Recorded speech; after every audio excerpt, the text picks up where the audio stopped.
This morning, health officials are racing to track the hantavirus as the number of confirmed cases stemming from that infected Dutch cruise ship climbs to 6, with 7 more suspected.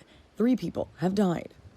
U.S. health officials now monitoring at least 9 Americans in 6 states, including Arizona, California, Virginia, Texas, Georgia, and New Jersey for possible infections, though none have shown symptoms. The virus does have a pretty lengthy incubation period, so they will be monitoring for quite some time. They're among 30 former passengers who left the Dutch cruise ship on April 24th in St. Helena, a remote island in the South Atlantic, before anyone knew the virus was on board. They were part of a group traveling to a dozen different countries, leaving public health officials scrambling to complete contact tracing.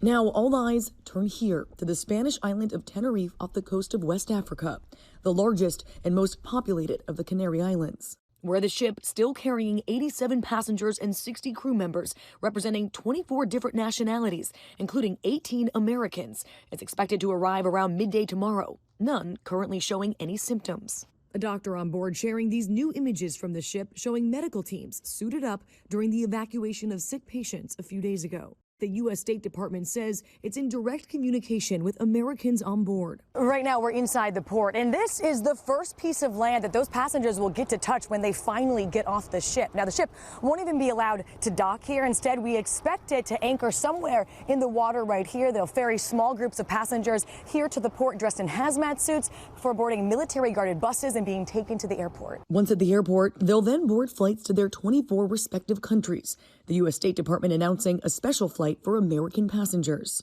A CDC team will escort them onto a charter flight heading to the National Quarantine Unit in Omaha, Nebraska. It's the same facility used to quarantine COVID patients in the early days of the outbreak.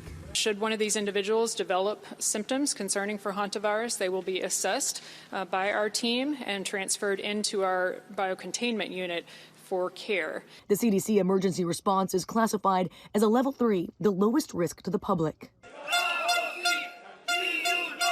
Back in the Canary Islands, despite all the precautions, workers at the port here protesting the ship's arrival. This resident says people are scared, but this tourist from Ireland says she's not worried. I feel perfectly fine because I know they're going to quarantine everyone.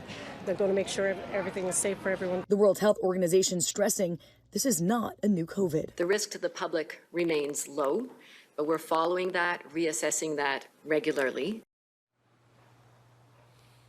And guys, we're hearing that those repatriation flights could start landing as soon as tonight. The goal here, guys, is to get everyone off that ship and home before Tuesday when bad weather is supposed to hit.